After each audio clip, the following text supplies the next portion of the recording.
Students, welcome to BS education. IBPS PO prelims का paper आपने दिया था, बस उसी के सॉल्यूशंस अभी हम लोग देखते हैं फॉर इंग्लिश सेक्शन। इंग्लिश का पेपर काफ़ी आसान था बट थोड़ा सा लॉजिकल था। अगर आपने थोड़ा सा लॉजिकली उसको उस तरीके से सॉल्व किया होगा तो आपको पेपर जम गया होगा, मैक्सिमम चीज़ें आपको आ गई होंगी। देख लेते हैं सॉल्यूशन। सबसे पहला पार्ट इसमें जो सॉल्व आप कर सकते थे, आप भले ही कैसे भी शुरुआत कर सकते हो, बट अगर आप नए हो तो उस केस में आप एरर डिटेक्शन से शुरुआत कर सकते थे। पहला पार्ट एरर डिटेक्शन, इसको देख लेते हैं। हालांकि पहला पार्ट आपका पैसेज था, बट कोशिश यही करना कि पैसेज आप लास्ट में करें, तो बाकी जो चीज़ें जिसमें समय कम लगता है उन चीज़ों के ऊपर आप स्टार्टिंग में ही फोकस करके उनको कंप्लीट कर दें। तो फिलहाल में ये वाला पार्ट देख लेते हैं, एरर डिटेक्शन वाला पार्ट। एरर डिटेक्शन वाले पार्ट में 5 एरर्स जो आपको दिए थे, 5 सेंटेंसेस जो पार्ट में डिवाइड किए थे, उसमें से एक पार्ट में गड़बड़ थी, वो आपको निकालना था। जैसे पहला देख लेते हैं, one of the Hubble space telescopes most iconic images have been taken to new heights by the James Webb space telescope in a stunning infrared view. अब इस क्वेश्चन की अगर हम बात करेंगे तो यहाँ पर क्या एरर था? One of the Hubble space telescope का क्या? Most iconic images. इमेजेस नहीं, यहाँ पर होना चाहिए इमेज। तो पार्ट जहाँ पर एरर था वो वाला, ये वाला पार्ट था, यहाँ पर होना चाहिए था इमेज हैज बिन। ठीक है, मोस्ट आइकॉनिक क्या? तो इमेज, मोस्ट आइकॉनिक इमेज होगी ना। ठीक है, एक इमेज की बात चल रही है, तो यहाँ पर इमेज हैज बिन टेकन, बाकी कोई एरर कहीं पर नहीं है। तो पार्ट नंबर 2 इसका आंसर हो जाएगा। ठीक है, सब्जेक्ट वर्ब एग्रीमेंट वाला ये एरर है। Then next one, it was October 1914 the expedition led by a man named sir Ernest Shackleton left Buenos Aires from Antarctica without even a radio transmitter in a sailing ship called the Endurance। अब इस statement की बात करेंगे तो यहाँ पर error कहाँ पर है? It was October 1914, no error. The expedition led by a man, एक आदमी की बात चल रही है, नो एरर। उसका नाम भी दिया है sir Ernest Shackleton. Then left किया, उसने लेफ्ट किया किसको? ब्यूनस एरिस को। कहा गए? तो अंटार्कटिका। तो लेफ्ट किया, ये सोर्स, ये डेस्टिनेशन, यहाँ पर दिया फ्रॉम, फ्रॉम की जगह होना चाहिए था for Antarctica without even a radio transmitter. अ है रेडियो ट्रांसमीटर, एक की बात चल रही है, वहां पर भी कोई आर्टिकल का एरर नहीं है। इन अ सेलिंग शिप, एक सेलिंग शिप की बात चल रही है कॉल्ड द एंड्योरेंस, यहाँ पर भी कोई एरर नहीं है। तो एरर जो मिला वो यहाँ पर था लॉजिकल एरर था। ब्यूनोस एरिस लेफ्ट किया और कहा गए तो फॉर अंटार्कटिका, ना कि फ्रॉम अंटार्कटिका। ठीक है, नेक्स्ट वाला देखो, at its wanderlust 2023 event Apple is expected to launch the last lineup of iPhone 15 models along with a new range of Apple watches including the Watch Ultra and AirPods Pro। इस statement की अगर हम बात करेंगे तो यहाँ पर Apple के इवेंट की बात चल रही है, वंडरलस्ट 2023 इवेंट, जिसमें एप्पल ने क्या किया? Apple expected to launch the last lineup. अब जो नए मॉडल की बात कर रहा है, आईफोन 15 की बात कर रहा है, और बाकी जो नए प्रोडक्ट आईफोन लॉन्च, आईफोन के जो एसेसरीज होती है उसको लॉन्च करने की बात चल रही है, उसके वाइड रेंजेस की बात चल रही है, नए रेंजेस की बात चल रही है। तो ऑब्वियस सी बात है यहाँ पर जो expected to launch the last lineup, Apple का लास्ट लाइनअप थोड़ी ना होगा, एप्पल का लास्ट नहीं होगा, वो क्या होगा? एप्पल का लेटेस्ट लाइनअप होगा, latest lineup of iPhone 15 models along with new range of Apple watches including the watch ultra and AirPods pro. तो ऑब्वियस सी बात है लास्ट नहीं होगा, आखिरी लाइनअप थोड़ी ना होगा, लेटेस्ट लाइनअप रहेगा। ठीक है, देन आगे आने वाली चीज़ों की बात चल रहा है ना, जो लॉन्च करने वाला एप्पल, उसकी बात चल रही है, तो लाइनअप में है। ठीक है, लास्ट थोड़ी ना रहेगा। Then India may be the fastest grown large economy of the world but it is also facing accelerating food price inflation. इस क्वेश्चन की अगर हम बात करेंगे तो इंडिया में बी द फास्टेस्ट, फास्टेस्ट के बाद में ऑब्वियस सी बात है कॉन्टिन्यूस आईएनजी V4 चाहिए था, तो ये हो जाएगा ग्रोइंग, ग्रोन थोड़ी ना रहेगा, ग्रोइंग हो जाएगा, fastest growing large economy of the world. ठीक है, तो यहाँ पर ये वाला पार्ट में एरर था, पार्ट 1 में एरर था। यहाँ पर अगर हम देखेंगे तो ये वाला पार्ट था 2, पार्ट 2 में एरर था। इसकी बात करेंगे तो यहाँ पर जो पार्ट था 3rd, इसमें एरर था। ठीक है, आप में से मैक्सिमम लोगों को ये चीज़ मिल गई होंगी। अगर आप लॉजिकली इसको सॉल्व कर रहे होंगे तो मिल चुका होगा। ग्रामेटिकली काफ़ी कम चीज़ें यहाँ पर आपको देखने को मिलेगी, वो भी काफ़ी आसान वाली चीज़ें थी। Then next one, Ken Williamson and experienced pacer Tim Southee who featured the last time the tournament was hold in India। was की बात में ऑब्वियस सी बात है V2 आएगा। V2 मतलब held in India in 2011 will be playing in his 4th ODI world cup. तो obvious सी बात है यहाँ पर एरर जो था वो 3rd पार्ट में था। ये था आपका एरर डिटेक्शन, काफ़ी आसान था। लॉजिकली अगर आप जाते तो 3 मार्क तो भी इसमें से मिनिमम आप ले सकते थे। आगे बढ़ते हैं, रीअरेंजमेंट की बात करेंगे। थोड़ा सा कॉम्प्लिकेटेड होता है बट हम ले लेते हैं, अभी आ ही चुका है कंटिन्यूएशन में तो ले लेते हैं। पैसेज हम आखिरी में लेंगे, फिलहाल में बाकी चीज़ें हम कर लेते हैं। यहाँ पर हम बात करेंगे रीअरेंजमेंट की। तो रीअरेंजमेंट में यहाँ पर आपको 6 स्टेटमेंट्स दिए थे, इसकी हम बात करेंगे। पहले एक बार पढ़ लेना इसको और कोशिश करना पहला स्टेटमेंट कौन सा हो सकता है उसको ढूंढने की। ठीक है, पहला अगर नहीं मिलता है तो 2-2 स्टेटमेंट्स को आप जोड़ सकते हैं। चलो देखो, एक्सरेज की बात चल रही है। X-rays are widely used in medical diagnosis and material science. Then रफली, ये तो पहला पार्ट होगा नहीं, रफली से शुरुआत हो रही है, कॉमा है। X-rays have a wavelength ranging from 10 nanometres to 10 picometres. बाद में फिर से प्रॉपर्टी की बात चल रही है। X-ray wavelengths are shorter than those of ultraviolet rays and longer than those gamma rays। then he named, ये तो रहेगा नहीं, ये तो प्रॉपर्टी की बात कर रहा था, ये भी एक्सरे के प्रॉपर्टी की बात कर रहा था। अब ही आया है तो प्रोनाउन है, तो ही मतलब एग्जैक्टली कौन सा व्यक्ति, तो उसका डिस्क्रिप्शन कहीं ना कहीं तो होगा। पहले 4 में तो नहीं मिला, 5वें में मिल सकता है, 6वें में मिल सकता है, देख लेते हैं। In many languages it is referred to as Roentgen's radiation after German scientist William Conrad Roentgen वो डिस्कवर्ड इट ऑन नवंबर 8, 1995। तो ये मिल गया वो साइंटिस्ट, ये मिल गए वो साइंटिस्ट जो रिप्रेजेंट करेंगे ही को। ठीक है, मतलब इनके नाम पर एक्सरे जो है, इनके नाम पर इसकी खोज दर्ज की गई है और इन्होंने बाद में एक्सरे के बारे में जो भी उसका अननोन टाइप ऑफ रेडिएशन जो है वो उसके बारे में बताया लोगों को। तो यहाँ पर ही मतलब विलियम कोनार्ड की बात चल रही है। Then x-ray radiation is high energy electromagnetic radiation. तो शुरुआत यही से होगी।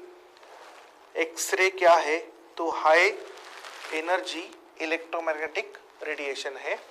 अब इसी की बात कंटिन्यू चलेगी।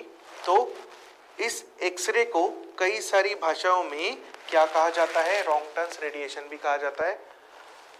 जब जर्मन साइंटिस्ट विलियम कोनार्ड रॉन्गटन ने इसकी खोज किया था 8 नवंबर 1895 को, तो इसके साथ में इसको हम जोड़ सकते हैं।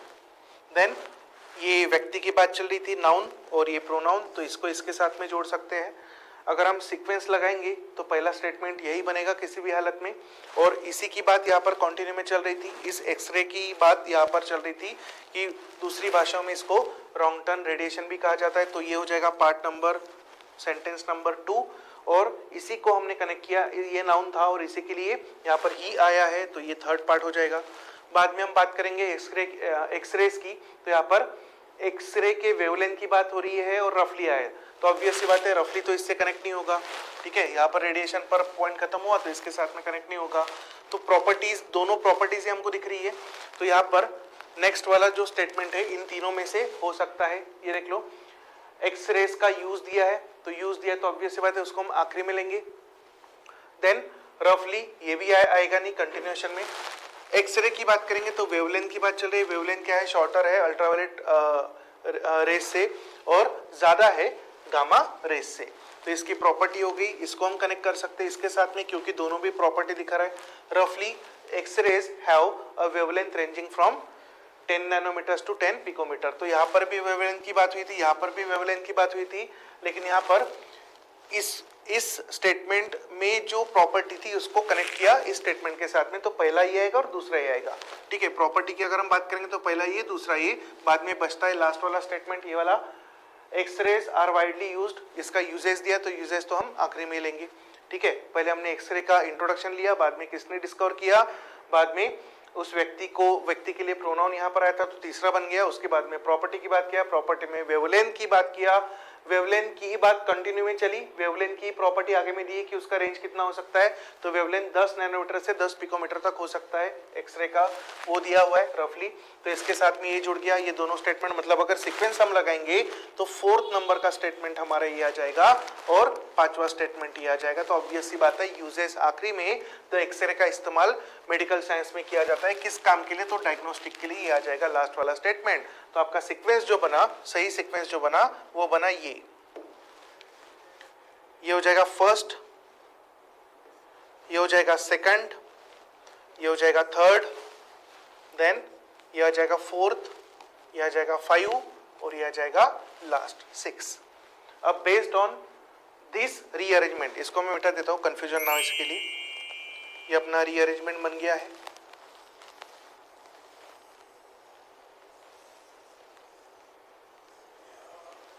ठीक है, ये आपका रीअरेंजमेंट कंप्लीट हो चुका है।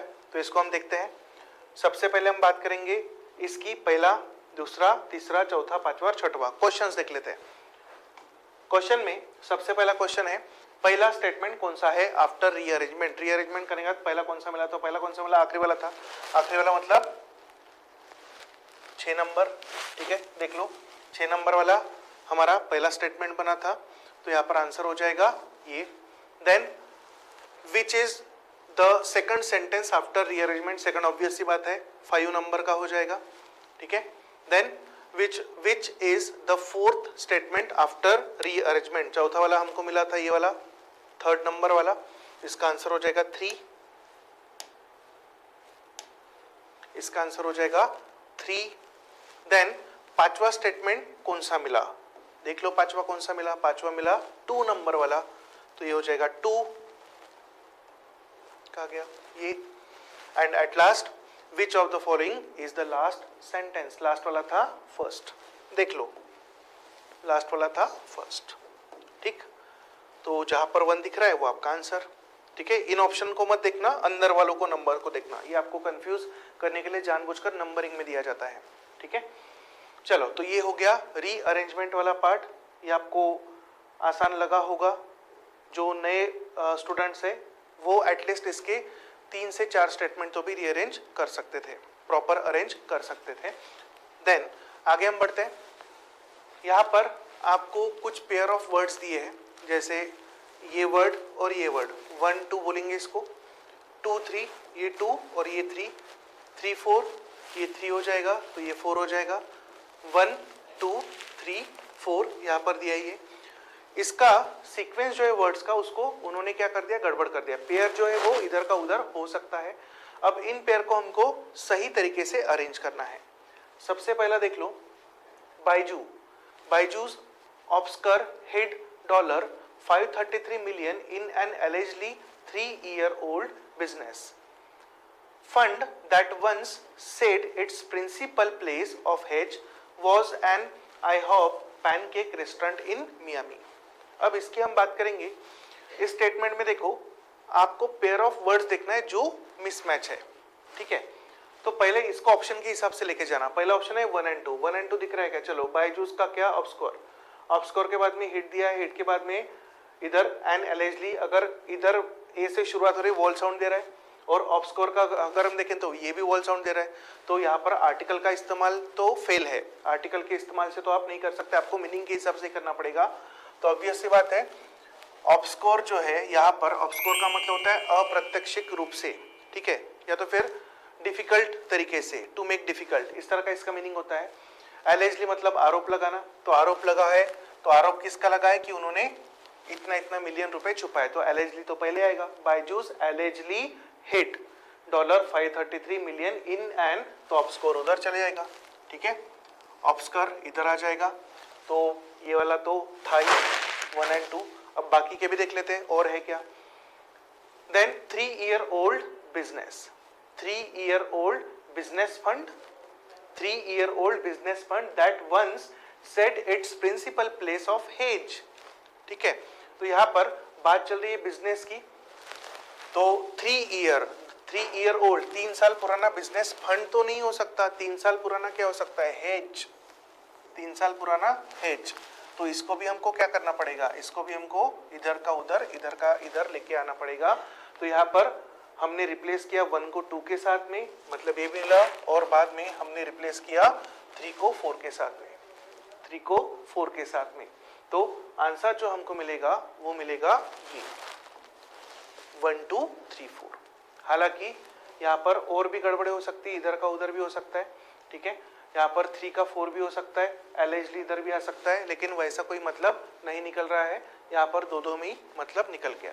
देन नेक्स्ट वाला देखो, more than 90% of investment has non-manufacturing sectors into funneled with manufacturing investments predominantly receiving non-greenfield sector। इसकी हम बात करेंगे तो 90% इन्वेस्टमेंट हैज के बाद में ऑब्वियसली बात है नॉन फैक्चरिंग सेक्टर्स तो आएगा नहीं, ठीक है, सेक्टर से प्लूरल है तो हैज के बाद में सिंगुलर मतलब क्या होना चाहिए, फनल्ड होना चाहिए, तो यहाँ पर आ जाएगा फनल्ड, ठीक है, फनल्ड यहाँ पर आ जाएगा, ठीक है। और ऑब्वियसली बात है इधर इनटू के बाद में बात चल रही है विथ मैन्युफैक्चरिंग, तो यहाँ पर मैन्युफैक्चरिंग मतलब यहाँ पर बात आ जाएगी non manufacturing sectors with the manufacturing, इस तरह से मतलब ये आ जाएगा इधर, ये आ जाएगा इधर, मतलब 1 और 2 का रिप्लेसमेंट होगा, 1 और 2 का रिप्लेसमेंट हो गया। 2 और 3 का देख लेते हैं, 2 और 3 का विथ द मैन्युफैक्चरिंग इन्वेस्टमेंट होगा कि मैन्युफैक्चरिंग सेक्टर होगा, तो ऑब्वियसली बात है मैन्युफैक्चरिंग सेक्टर होगा, तो सेक्टर होना चाहिए यहाँ पर, और इन्वेस्टमेंट इधर देखते आता है क्या, ठीक है, manufacturing sector predominantly receiving non greenfield investments, ठीक है, नॉन ग्रीनफील्ड क्या होगा, तो इन्वेस्टमेंट्स होंगे, तो ऑब्वियसली बात है इसको भी स्वाइप करना पड़ेगा, ठीक है, तो इसका भी आंसर बनेगा 1 2 3 4, 3 4 भी है, 1 2 भी है, तो ऑब्वियसली बात है 1 और 2 को पेयर को रिप्लेस करना है और 3 और 4 के पेयर को भी रिप्लेस करना है। लास्ट वाला देखो 36, the option shall be given the borrower of collecting the original movable और immovable property branch either from banking documents, ये तो आपको ध्यान में आ गया होगा, ये तो आप कर ही सकते थे, ठीक है। The option shall be given, option देना चाहिए किसको, बोरोवर को, option given to the borrower कि the borrower shall be given option, option किसको देना चाहिए, बोरोवर को देना जाना चाहिए, तो ऑब्वियस सी बात है ये इधर आएगा और ये इधर आएगा, ठीक है, 1 और 2 का पेयर बनेगा जो कि गलत था, उसको ठीक करना पड़ेगा।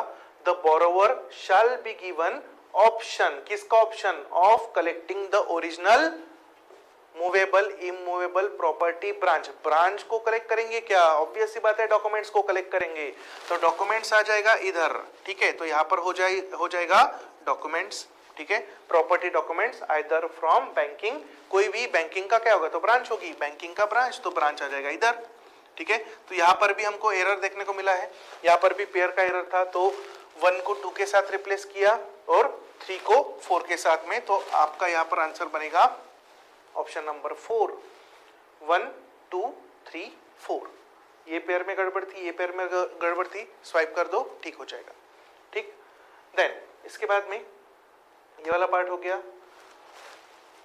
एरर वाला पार्ट हो गया, आते हैं क्लोज टेस्ट के पास में, यहाँ पर क्लोज टेस्ट देख लेते, चलो क्लोज टेस्ट, एक छोटा सा क्लोज टेस्ट दिया था, इसको पहले आप पढ़ लो, उसके बाद में आप कर सकते हैं, आपने पढ़ लिया होगा इसको, पेपर के वक्त ही। The GST is now compulsory levy मतलब इम्पोज करना, since income tax is on disclosure, no wonder IT revenue has long been blank behind indirect taxes that are far easier to blank. The government may well be blank to touch 18 to 20% tax band than 14 to 18% with the government's proven blank on healthcare and welfare schemes. Savings remains the nest egg for all but the affluent. The GST load would largely be borne by the lower and middle income group significantly blank their savings.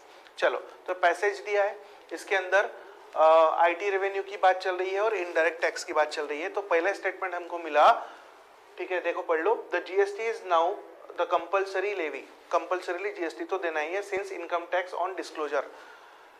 No wonder IT revenue has long been behind indirect taxes. Indirect taxes के पहले हमको blank दिया है। Behind, behind क्या हो सकता है? Opening behind रहेगा नहीं, ऑब्वियस सी बात है। ओपनिंग बिहाइंड तो किसी बॉडी पार्ट के लिए इस्तेमाल कर सकते हैं। रनिंग बिहाइंड मतलब पीछे छूट जाना, पीछे थोड़ी ना छूटेगा income tax. Lagging behind, lagging behind मतलब मूव स्लोली जिसको हम बोल सकते हैं, तो लैगिंग बिहाइंड आ सकता है यहाँ पर। लिविंग बिहाइंड पीछे छोड़ देना, पीछे छोड़ देना मतलब पूरी तरह से छोड़ देना, वो तो बात यहाँ पर नहीं चल रही है।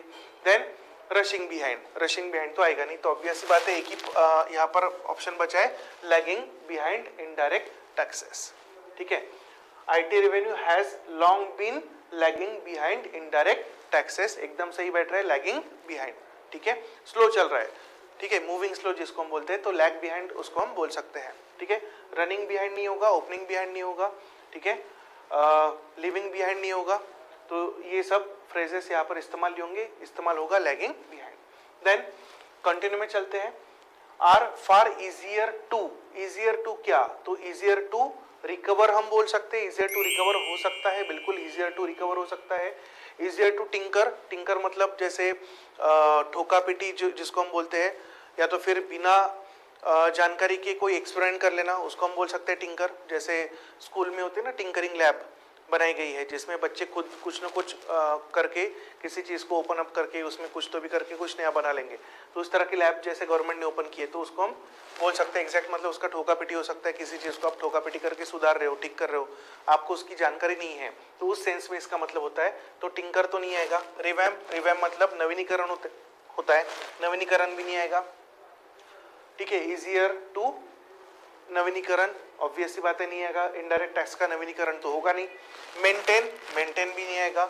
रिस्टोर, रिस्टोर भी नहीं आएगा। तो ऑब्वियस सी बात है यहाँ पर सही जो ऑप्शन बैठेगा वो बनेगा रिकवर। चलो, तो 80 नंबर देख लेते हैं। 80 नंबर क्या बोल रहा है?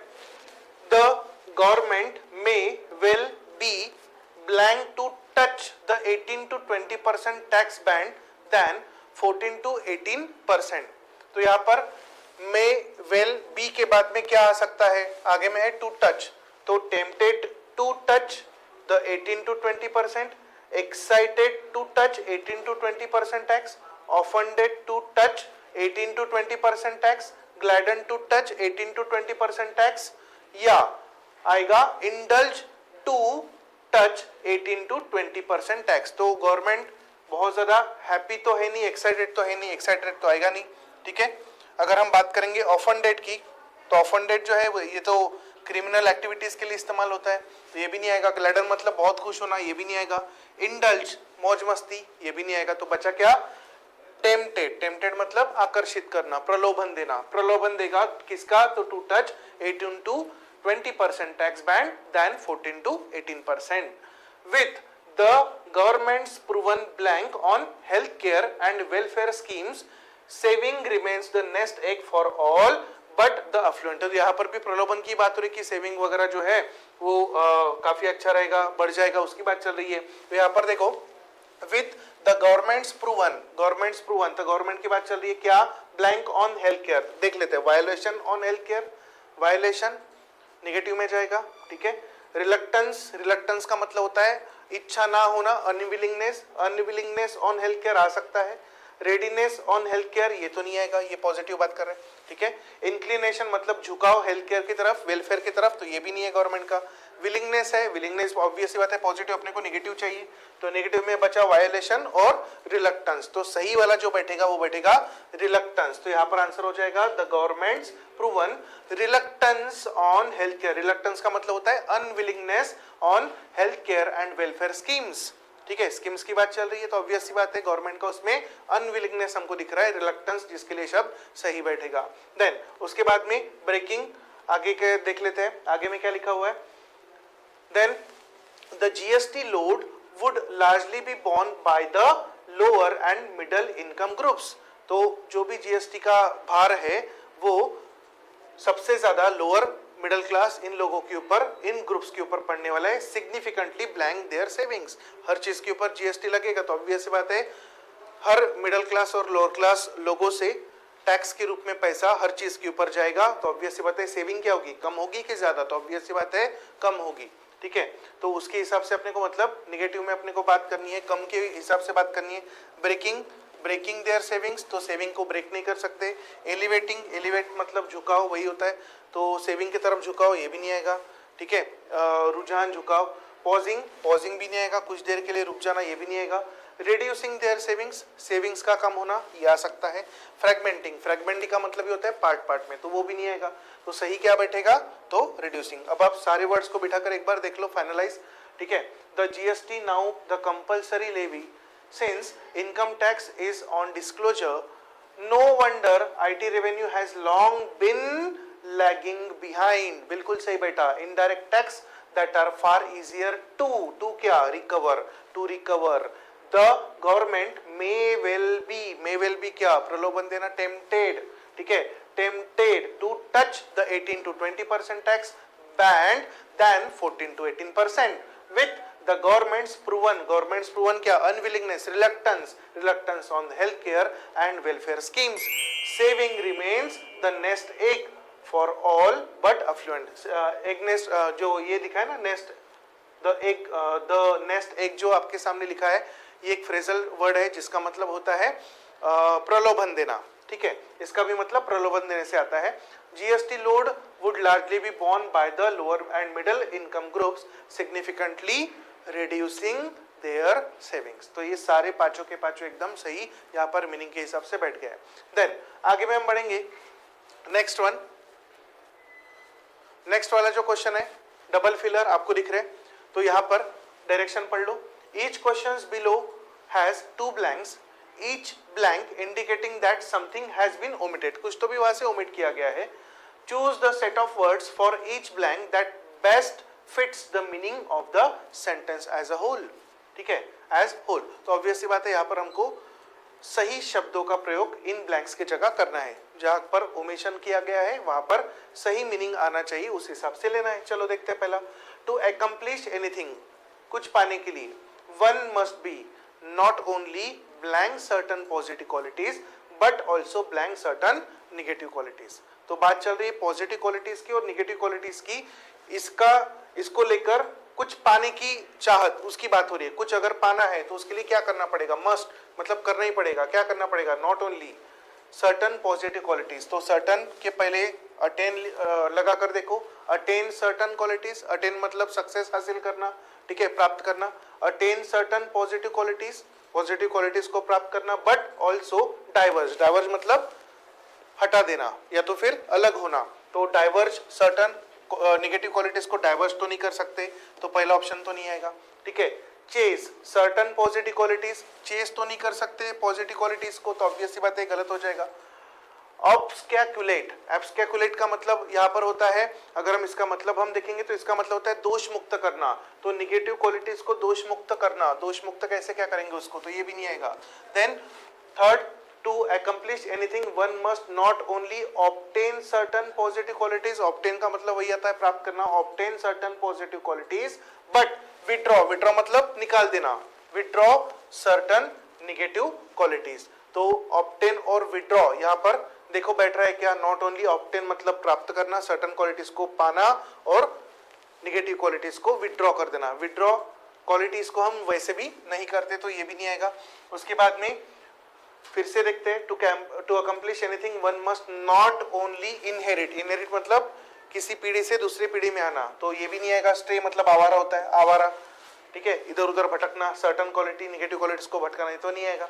ठीक है, देन एक ही ऑप्शन बचता है, to accomplish anything one must not only acquire certain, acquire बिल्कुल एक्वायर कर सकते हैं सर्टन क्वालिटीज को, पॉजिटिव क्वालिटीज है उसको जरूर एक्वायर किया जा सकता है, but also avoid negative qualities को बिल्कुल हम क्या कर सकते हैं, अवॉइड कर सकते हैं, और पॉजिटिव क्वालिटीज को एक्वायर कर सकते हैं।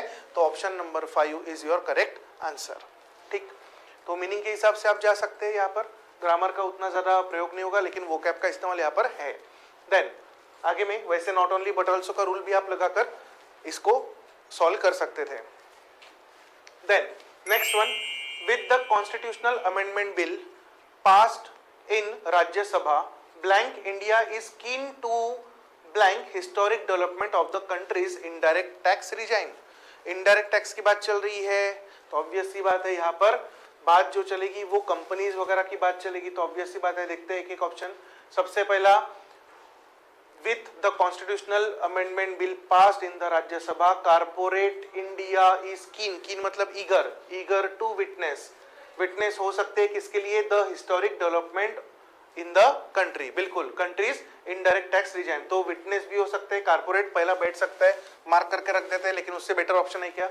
चलो देखते हैं next one, with the constitutional amendment bill passed in the Rajya Sabha, इक्यूमेनिकल का मतलब होता है गैर सांप्रदायिक, नॉन डिनोमिनेशनल जिसको हम इंग्लिश में उसका मतलब होता है, और combat, keen to combat, combat मतलब फाइट करना, फाइट कर रहे हैं कि हम historical development of indirect tax regime का, तो नहीं, निगेटिव में तो नहीं जाएगा, तो ये आंसर नहीं आएगा।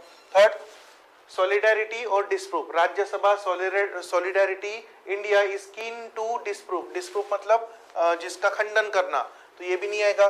खंडन किया जा रहा है हिस्टोरिक डेवलपमेंट का, ये भी नहीं आएगा।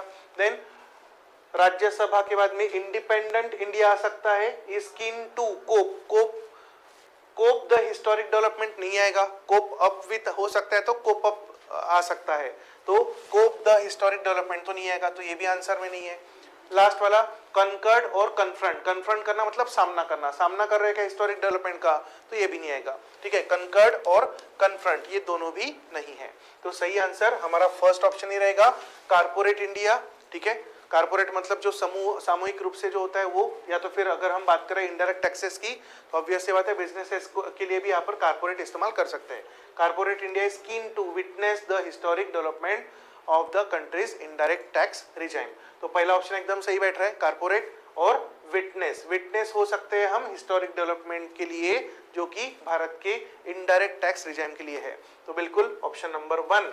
After that 15th one, the Congress has been politically adroit का मतलब होता है होशियार होना। ठीक है, पॉलिटिकली होशियार है Congress. It can not any longer B मतलब एनी लॉन्गर क्या नहीं रहेगा, longer be obstructionist and onus of GST now falls squarely on the center। अब बात करें हम इस कांग्रेस पार्टी की, तो यहाँ पर ऑप्शन में हमको दिख रहा है सबसे पहला can not any longer B consign मतलब सौंपना। ठीक है, वेटिंग मतलब अवॉइड करना, तो अवॉइड कर रहा है जीएसटी, तो अवॉइड करने की बात तो नहीं चल रही, यहाँ पर जीएसटी जो आ रहा है उसकी बात हम कर रहे हैं। देन बाद में हम बात करें it can not longer be remitted मतलब छूट देना, छूट दी जा रही है क्या, नहीं, तो यहाँ पर छूट की भी बात नहीं चल रही है। ऑब्जेक्ट जीएसटी ये भी नहीं आएगा, तो ये आंसर नहीं है, ये भी आंसर नहीं है। लेबल्ड मतलब दाग लगना, धब्बा लगना, उस सेंस से आएगा, पॉजिटिव में नेगेटिव में उस हिसाब से आएगा।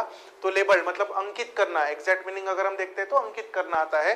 ठीक है, the Congress has been political adroit, it can not any longer be labelled मतलब उसके ऊपर ऑब्स्ट्रक्शनिस्ट का लेबल नहीं लगेगा, लॉन्गर बहुत समय तक नहीं रहेगा, या तो फिर नहीं लगेगा, एनी लॉन्गर दिया है तो नहीं लगेगा। उसके बाद में and onus of implementing GST को हम इम्प्लीमेंट कर सकते हैं, बिल्कुल जीएसटी को इम्प्लीमेंट किया जा सकता है। Onus of implementing GST now falls squarely on the centre, बिल्कुल, तो इसके साथ हम जा सकते हैं। फर्स्ट सेकंड के साथ तो नहीं जाएंगे, थर्ड के साथ में हम जा सकते हैं। इंस्क्राइब का भी मतलब होता है अंकित करना, तो ये भी आ सकता है, can not any longer be inscribed, तो इसको हम लगा सकते हैं इंस्क्राइब को। Obstructionist and the onus of banning, तो जीएसटी को बैन करने की बात ये ऑप्शन में नहीं जाएगा, तो चौथा ऑप्शन भी नहीं लगेगा। पांचवा, it can not any longer be addressed आ सकता है, बी एड्रेस्ड आ सकता है। Obstructionist and the onus of bear मतलब अनकवर करना, तो जीएसटी को अनकवर करने की बात तो नहीं चलेगी, जीएसटी को क्या कर सकते हैं, इम्प्लीमेंट करने की बात चलेगी, अवॉइड करने की बात तो चलेगी नहीं। ठीक है, दुष्प्रभाव डालने की बात तो चलेगी नहीं। ठीक है, तो बैन करने की बात तो चलेगी नहीं, तो ऑब्वियस सी बात है सही ऑप्शन जो बनेगा option number 3, labelled and implementing। Then 16 number, the productivity of pulses in India pulses जो दालें होती है उसकी प्रोडक्टिविटी की बात चल रही है भारत में, blank almost blank eight 5.5 to 7.5 quintals per hectare during the last 50 years और सो 50 सालों से जो भारत में पल्सेस की प्रोडक्टिविटी वो ऑलमोस्ट इतना था, नंबर्स दिए हैं, ठीक है। हैज के बाद में पुश्ड ऑन आ सकता है, वैमूज्ड आ सकता है, रिमेन्ड आ सकता है, मूड आ सकता है, बेल्ट तो आएगा नहीं, ठीक है, ये तो आएगा नहीं, ठीक है। मूड ऑलमोस्ट, मूड भी नहीं आएगा, ठीक है। वैमूज मतलब हरीली निकल जाना, घाई से निकल जाना जल्दी में, तो वो भी नहीं आएगा, ठीक है, क्योंकि प्रोडक्शन की बात चल रही है। तो पुश्ड ऑन आ सकता है, फ्रेजल वर्ड है, ठीक है, बढ़ावा देना, पुश्ड ऑन। वोलाटाइल का मतलब होता है टेम्पररी, तो almost temporary at 5.5 to 7.5, almost volatile तो आएगा नहीं, यहाँ पर वोलाटाइल तो गया, मतलब पहला ऑप्शन गया, ठीक है। रिमेन्ड आ सकता है, the productivity of pulses India has remained कितना, ऑलमोस्ट स्टैग्नेंट मतलब स्थिर, ठीक है। तो रिमेन क्या, स्थिर किसके ऊपर था, एट 5.5 to 7.5 क्विंटल्स, तो रिमेन्ड और स्टैग्नेंट बिल्कुल लग रहा है per hectare during the last 50 years and so. बाकी बेल्ट तो आएगा नहीं, ट्रांजिएंट का मतलब भी क्षणिक होता है, टेम्पररी होता है। विमिस्कल मतलब जो आनंदित रूप से या तो फिर मौज मजा, उसके लिए विमिस्कल इस्तेमाल किया जाता है, तो ये भी नहीं आएगा। प्रिकारियस मतलब डेंजरस होता है, तो डेंजरस रहेगा एट 5.5, वो भी नहीं, कोई लेवल नहीं दिखा रहा है डेंजरसनेस की, तो ऑब्वियस सी बात है प्रिकारियस भी नहीं आएगा, ठीक है। तो सही ऑप्शन जो बैठेगा वो बैठेगा remained, has remained almost stagnant at, बिल्कुल हम बोल सकते हैं स्टैग्नेंट एट, स्थिर किसके ऊपर, तो 5.5 to 7.5 क्विंटल्स। तो यहाँ पर ऑप्शन नंबर 2 के साथ हम लोग जाएंगे। उसके बाद में लास्ट वाला जो है डबल फिलर में, the robust service sector data, robust मतलब मजबूत, robust service sector data was blank by, slacked by, ठीक है, slacked by, then disparaged by, then slashed by, complemented by, released by, deprived by, ठीक है। इसमें से अगर हम देखेंगे तो एग्जैक्टली पहला जो ऑप्शन अपने को दिख रहा है स्लैक्ड बाय आ सकता है क्या, तो सोचो स्लैक्ड बाय, ठीक है, slacked by, the robust service sector data was slacked by a healthy growth shown by factory sector, data by, फिर से बाय आया, तो दूसरे बाय में देखो, दूसरे बाय में स्मूदर्ड बाय, रेगुलेटेड बाय आ सकता है, restrained by, then released by और गवर्न्ड बाय, ठीक है। रिलीज बाय एजेंसी के द्वारा रिलीज करना, बिल्कुल रिलीज बाय आ सकता है, governed by the agency, govern भी आ सकता है, ठीक है, रेगुलेटेड बाय एजेंसी, तो तीनों भी ऑप्शन बैठ रहे हैं, रिस्ट्रेंड नहीं बैठेगा, स्मूदर्ड नहीं बैठेगा, ठीक है। तो पहला बचा है, पहले में देखते हैं स्लैक्ड बाय, ठीक है, स्लैक्ड बाय, स्लैश मतलब कम करना, हेल्दी ग्रोथ की बात चल रही है, हेल्दी ग्रोथ मतलब पॉजिटिव बात चल रही है, तो स्लैक नेगेटिव मीनिंग देगा, तो पहला तो आएगा नहीं। डिस्पैरेज मतलब निंदा करना, डिस्पैरेज तो आएगा नहीं, ठीक है। डिस्पैरेज बाय हेल्दी ग्रोथ मतलब पॉजिटिव बात चल रही है ना, ठीक है। डेटा वाज ब्लैंक बाय, ठीक है, डिस्पैरेज बाय नहीं आएगा, डेटा बाय स्लैश मतलब कटौती करना, तो ये भी नहीं आएगा। हेल्दी ग्रोथ की बात चल रही, पॉजिटिव वर्ड आएगा। कॉम्प्लीमेंट कर सकते हैं, बिल्कुल, कॉम्प्लीमेंटेड बाय, कॉम्प्लीमेंटेड का मतलब हम ले सकते हैं पूरक कॉम्प्लीमेंटेड, ठीक है। एग्जैक्ट मतलब अगर इसका देखेंगे तो पूरक इस तरह से आता है इसका मतलब, ठीक है। तो कॉम्प्लीमेंटेड बाय आ सकता है, पॉजिटिव शब्द है, complemented by healthy growth shown by factory sector data released by same agency, deprived आएगा नहीं, डिप्राइव्ड मतलब कमतरता होना, तो ये नेगेटिव मतलब दे रहा है, पॉजिटिव में एक ही दे रहा है, कौन दे रहा है, complemented by healthy growth shown by the factory sector data released by the same agency showed that India's manufacturing activity was at a 4-month high, ठीक है। तो हम जाएंगे यहाँ पर ऑप्शन नंबर 4 के साथ में, जो कि हमारा करेक्ट आंसर होगा, ठीक। तो ऑप्शन नंबर 4 ये हमारा एकदम सही जाने वाला है, ठीक है। ऑप्शन नंबर 4 के साथ हम लोग जाएंगे। चलो, तो यहाँ पर पहला ऑप्शन में स्लैक दिया है, जो कि निगेटिव शब्द है, उसका मतलब होता है, अगर स्लैक की अगर हम बात करेंगे तो गलतियां निकालना, इस तरह से इसका मतलब निकलता है। पहला तो वैसे भी नहीं आने वाला था, ठीक है। अभी हम बात करते हैं नेक्स्ट, जो कि है पैसेज बचा था। कुछ लोगों ने इसको पहले सॉल्व किया होगा, कुछ लोगों ने आखिरी में सॉल्व किया होगा। तो जो भी तरीका आपको सही लगता है, जनरल तौर पर आखिरी में आप लोग इसको सॉल्व कर सकते हो। पहले जो जल्दी जल्दी हो जाता है, जैसे एरर डिटेक्शन बहुत जल्दी हो जाता है, फिलर्स जल्दी हो जाते हैं, देन उसके बाद में आप जा सकते थे जो वर्ड स्वैप थे इधर उधर, उसके तरफ पेयर वाला जो पार्ट था उसके तरफ आप जा सकते थे। आफ्टर दैट क्लोज टेस और पैसेज। तो पैसेज बचा है। पैसेज में अगर हम देखेंगे तो यहाँ पर लॉ की बात चल रही है, एंटी एक्स्ट्राडिक्शन लॉ की बात यहाँ पर चल रही है, अमेंडमेंट बिल की बात चल रही है। तो एंटी ELAB शॉर्ट में इसको कहा गया है। इस लॉ के कारण जो वहाँ पर हांगकांग में कुछ चीजें हुई, प्रोटेस्ट हुआ, उसके बारे में यहाँ पर चीजें लिखी गई है पहले पैसेज में। जो क्रिमिनल फुगिटिव्स है उसके ऊपर यहाँ पर पैसेज पहला हमको दिखेगा। देन उसके बाद में सेकंड पैसेज जो हमको दिखेगा, सेकंड पैसेज में जो डेट्स है कि कब इस पैसेज के खिलाफ लोगों ने अपना प्रोटेस्ट शुरू किया, बाद में उसके अंदर क्या क्या हुआ, किसके ऊपर गोलियां बरसाई गई, रबर जो बुलेट्स होती है वो सब बरसाई गई, ये सारी चीजें यहाँ पर हमको देखने को मिली। जो वायलेंस हमको देखने को मिला वो सब यहाँ पर है सेकंड पैसेज में। देन यहाँ पर कितने लोगों ने वहाँ पर, जैसे यहाँ पर दिख रहा है कि मार्च किया था 338000, इतने लोगों ने वहाँ पर मार्च किया था, उसका एक रिपोर्ट यहाँ पर हमको दिख रहा है। आफ्टर दैट नेक्स्ट पैसेज में कुछ डेट्स लिखी है जिसमें लोगों ने पार्टिसिपेट किया था, और पार्टिसिपेट करने के बाद में वहाँ पर जो लेजिस्लेटिव काउंसिल है वहाँ पर लोग आए थे और उन्होंने कुछ वायलेंस का सामना किया था पुलिस के द्वारा, वो सब देखा गया है इस पैसेज में। आफ्टर दैट नेक्स्ट वाला जो पैसेज है उसमें जो इस बिल है, इस बिल को किस तरह से, कहाँ से लिया गया, किस जगह से, जैसे हांगकांग वे के ऊपर आगे में अगर आप क्वेश्चंस पढ़ोगे तो इसके ऊपर क्वेश्चन दिखेगा। देन आफ्टर दैट एक बहुत बड़ा सा चेन लोगों के द्वारा यहाँ पर किया गया था, जो उसकी इंस्पायर किया गया था बाल्टिक वे से, हांगकांग वे बाल्टिक वे से उसको लिया गया था, इंस्पायर हुआ था। और लास्ट में लैम के बारे में दिया है। लैम जो है उन्होंने इस बिल को सस्पेंड किया था, उसकी डेट्स कुछ दी है, उसको डेट डिक्लेयर किया था और विड्रॉल के बारे में यहाँ पर लिखा गया है। तो ये पूरा पैसेज अगर आपने पढ़ा होगा तो पूरा एक अमेंडमेंट बिल को लेकर ELAB बिल की बात यहाँ पर हो रही है, उस बिल के ऊपर ये पूरा पैसेज था।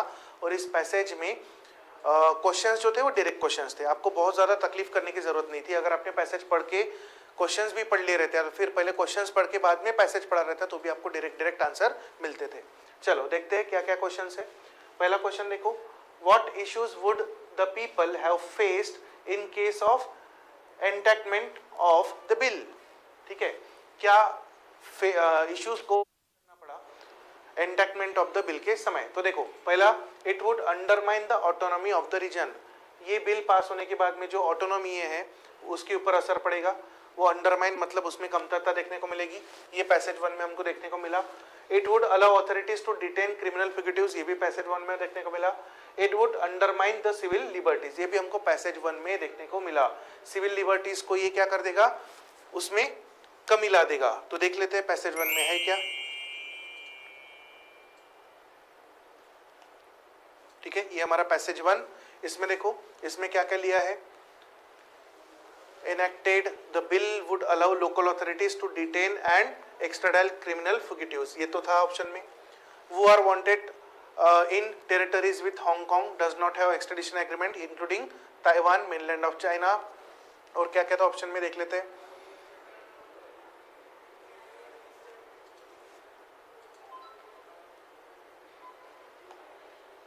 चलो क्वेश्चन की तरफ आते। क्वेश्चन में देखो दूसरा क्या था, it would allow authorities to detain criminal fugitives, ये तो मिला।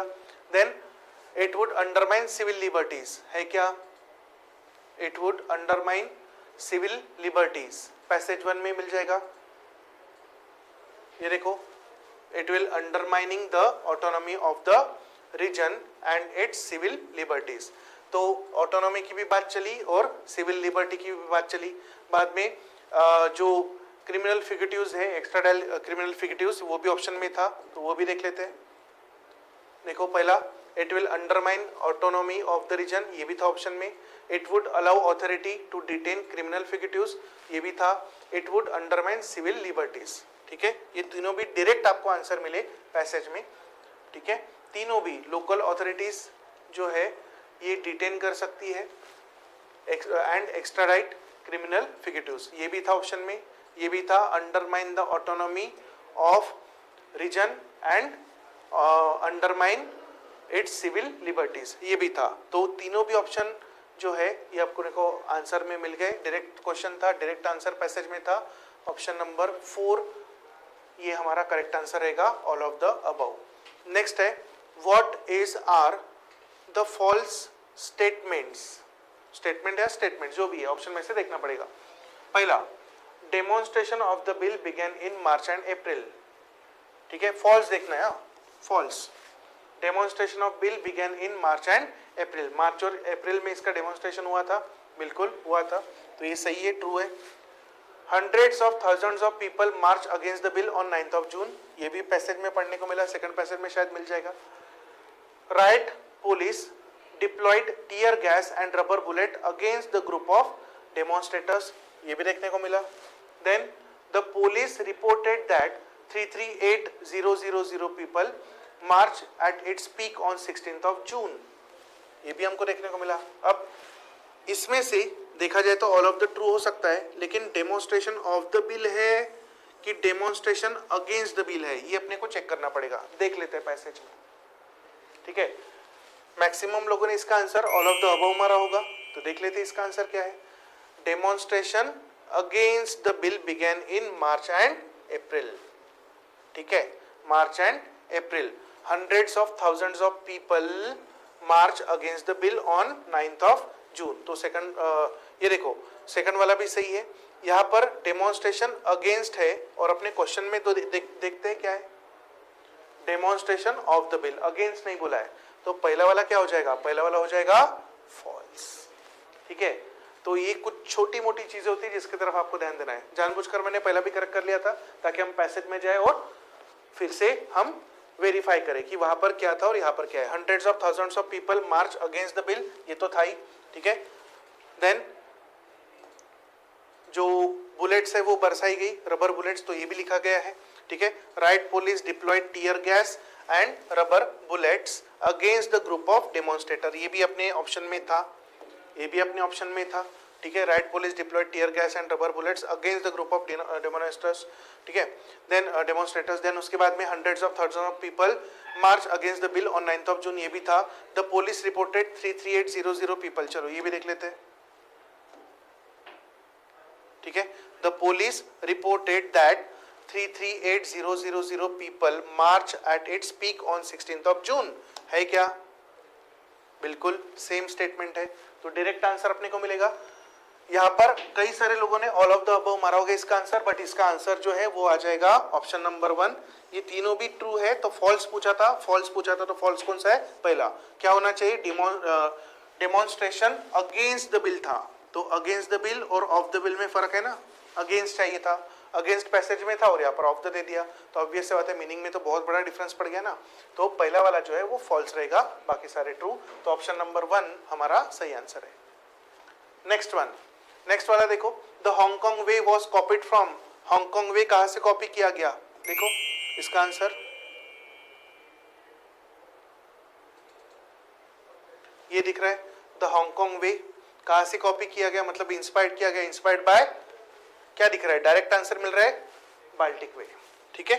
चलो देखते हैं है क्या ऑप्शन में, हंड्रेड्स ऑफ, नहीं ये तो नहीं है, Baltic Way, option number 4 direct answer. What is true with respect to lamb? Lam के बारे में डिस्क्रिप्शन लास्ट वाले पैसेज में था, अगर आपने पैसेज अच्छे से पढ़ा होगा तो लास्ट पैसेज में लैम के बारे में डिस्क्रिप्शन है। ट्रू बोला है, क्या ट्रू है लैम के बारे में, she withdraw the bill on 9th of July, देखते हैं विड्रॉ किया था क्या 9 जुलाई को बिल, लैम सस्पेंड किया था the extradition bill on 15th June and declared the bill death on 9th of July, 9 जुलाई को उन्होंने बिल को डेड डिक्लेयर किया था। Then next one, she refuses to concede the other 4 demands, 4 demands, देखते हैं ये क्या, ठीक है, she refused to concede any of the other 4 FOUR 4 demands, तो 4 demands मतलब अपकमिंग आगे वाले डिमांड्स और 4 डिमांड्स, इसमें फर्क है ना, ठीक है। तो अपने को पूछा क्या गया है, क्वेश्चन में देखो पूछा क्या गया है, क्वेश्चन में बोल रहा है ट्रू, क्या ट्रू है, ठीक है। नेक्स्ट वन ट्रू पूछा है तो ये तो ट्रू नहीं है कंफर्म, क्योंकि यहाँ पर आगे वाली डिमांड्स नहीं था, 4 डिमांड्स थी। She suspended the bill on the day before 16 जून, उसने बिल को क्या किया, सस्पेंड किया, कब, 16 जून के पहले। तो 15 जून का तारीख अपने को दिख रहा था, 15-16 के पहले आएगा, लॉजिकली देखा जाए तो ये आंसर सही है, ठीक है। ट्रू अगर बोला तो ये आंसर सही आएगा। ये वाला गलत है, सेकंड वाला गलत है, तो पहला भी वैसे गलत रहेगा, ऑल तो आएगा नहीं आंसर में, नन ऑफ दिस भी नहीं आएगा, तो ये एकदम सही जा रहा है तीसरा। पहला एक बार चेक कर लेते हैं, उन्होंने विड्रॉ किया बिल 9 जुलाई को, 9 जुलाई को बिल को विड्रॉ किया, क्या देख लेते हैं, ठीक है। Lam suspend the extradition bill on 15 June and declared dead, dead किया था 9 जुलाई को, 9 जुलाई को डेड उसको डिक्लेयर किया था, और अपने ऑप्शन में क्या दिया, विड्रॉ किया। विड्रॉ करना और डेड करना दोनों में फर्क है, तो ये ट्रू नहीं आ रहा है, ये फॉल्स आ रहा है। बिल को विड्रॉ नहीं किया था, बिल को 9 जुलाई को डेड डिक्लेयर किया था, ठीक है। विड्रॉ नहीं किया था, विड्रॉ तो बाद में किया गया, ठीक है, बाद में उसके ऊपर विचार विमर्श किया गया। ऑब्वियस सी बात है, पहला भी ट्रू नहीं है, दूसरा भी ट्रू नहीं है। 4 डिमांड्स था FOUR और यहाँ पर 4 दे दिया, ठीक है, तो ये भी गलत है। She suspended bill the day before 16 जून, 15 जून को उन्होंने सस्पेंड किया बिल को, तो 16 के पहले ही आएगा, तो ये करेक्ट आएगा। ऑल तो आएगा नहीं, 5 भी आएगा नहीं, तो सही ऑप्शन है 3। आगे बढ़ते हैं। What is similar to the word confrontation, confrontation का मतलब होता है सामना करना, तो डायरेक्ट आंसर अपने को मिल सकता है, लेकिन आपको पैसेज में से आंसर लेना है। तो देखते हैं यहाँ पर कहाँ दिया है, पैसेज में जाओ, पैसेज में बोल्ड में दिया होगा, ये दिया हुआ है, ठीक है। देखो, escalating into increasingly violent confrontations involving the police activists on both the sides, suspected riot gangs, rioters and local residents over 20 different neighborhoods throughout the region। मतलब यहाँ पर सामना वाली बात हो रही है, ठीक है, सामना वाली बात हो रही है। कन्फ्रंटेशन मतलब सामना करना, तो देखते हैं यहाँ पर सामना के रूप में आया है, ठीक है, जो फेस करना उस हिसाब से इसका मतलब आएगा। चलो देखते हैं, सपोर्ट करना तो आएगा नहीं, ठीक है। कन्फ्रंटेशन का मतलब सामना करना होता है, और उसी सेंस में इसका मतलब भी आ रहा है। एनकाउंटर का मतलब कन्फ्रंटेशन होता है, सामना करना, तो बिल्कुल इसी के साथ हम लोग जा सकते हैं। कंसेंसस का मतलब होता है एक मत से, सब एक मताधिकार से, तो ये तो आएगा नहीं।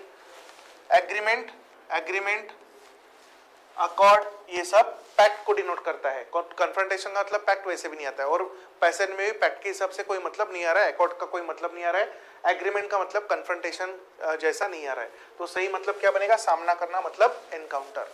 Then what is similar to the word escalation, escalation का मतलब क्या हो सकता है, तो रिलैक्सेशन, मॉडरेशन, डिमिनिश, एग्रीवेशन और रिलायंस। पैसेज में जाकर देखना पड़ेगा। चलो देखते हैं, पैसेज में जाते हैं।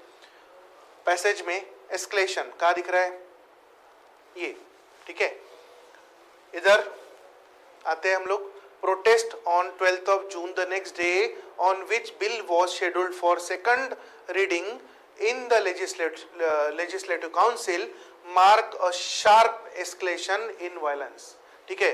ये बिल जब लेजिस्लेटिव काउंसिल में रीडिंग के लिए गया, शेड्यूल किया गया, तब क्या हुआ, एक शार्प एस्केलेशन हुआ। कहाँ पर, मार्क किसमें, वायलेंस में। वायलेंस में मतलब वायलेंस बढ़ा, इस तरह से बात हो रही है ना, वायलेंस बढ़ा, तो इस सेंस में बात चल रही है। देखते, वायलेंस क्या हुआ, तो बढ़ा, नेगेटिव में वायलेंस बढ़ा ना, तो रिलैक्स तो हुआ नहीं, ठीक है।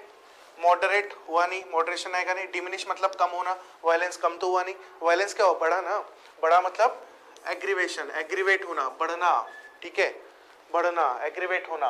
रिलायंस तो आएगा नहीं, ठीक है, तो एस्केलेशन का मतलब आएगा aggravation. Then next one, what is the replacement of X, X के जगह क्या आएगा। चलो पहले देखते हैं, एक्स को ढूंढना पड़ेगा पैसेज में, कहां पर एक्स,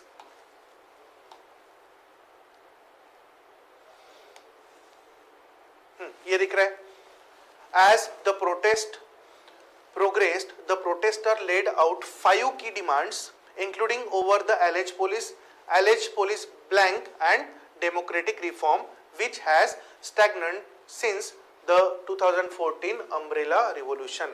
बात चल रही है यहाँ पर पुलिस की, तो एलेज पुलिसों का क्या, पुलिसों का जो बिहेवियर है लोगों के प्रति, उसके लिए उसके लिए कुछ डेमोक्रेटिक रिफॉर्म्स थी, उसकी डिमांड किया गया। तो पुलिस के खिलाफ में कुछ अपने को यहाँ पर दिखाना है, निगेटिव में बात दिखाना है। तो देखते हैं क्या आ सकता है एक्स की जगह। मिसकंडक्ट निगेटिव आ रहा है तो ये आ सकता है, डिसिप्लिन पॉजिटिव में आ रहा है, कंट्रोल पॉजिटिव में आ रहा है, वेरिफिकेशन आएगा ही नहीं पॉजिटिव में, बिहेवियर पुलिस का बिहेवियर हो सकता है लेकिन पॉजिटिव में आ रहा है। निगेटिव में एक ही शब्द दिख रहा है, मिसकंडक्ट। ठीक है, देखते हैं मिसकंडक्ट लगाकर जम रहा है क्या।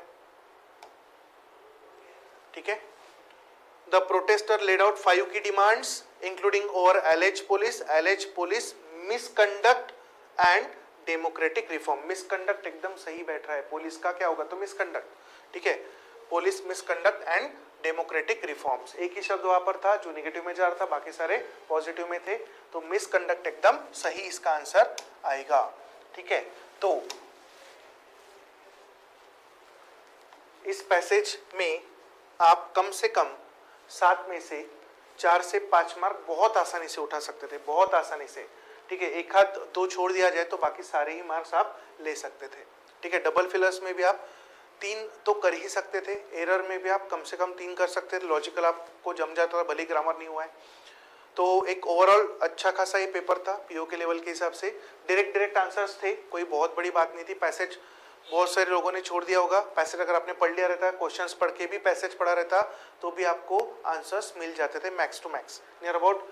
अगर आपका थोड़ा सा वोकैब वगैरह अच्छा है तो सारे ही मिल जाते थे। पॉजिटिव नेगेटिव की पहचान अगर आपको वोकैब में तो भी आपको सारे ही आंसर्स मिल जाते थे। ठीक है, तो ये था ओवरऑल पेपर का रिव्यू। ओवरऑल पेपर का जो भी डाउट्स थे ये सब इसके अंदर आपके शायद क्लियर हो चुके होंगे, मुझे लगता है कि हो ही चुके होंगे। फिर भी अगर आपको कोई डाउट है तो बिल्कुल आप मुझसे डायरेक्टली पूछ सकते हैं। ठीक है, कमेंट भी कर सकते हैं। मिलते हैं नेक्स्ट पेपर में। Thank you so much everyone, have a nice day, take care and best luck for your exam.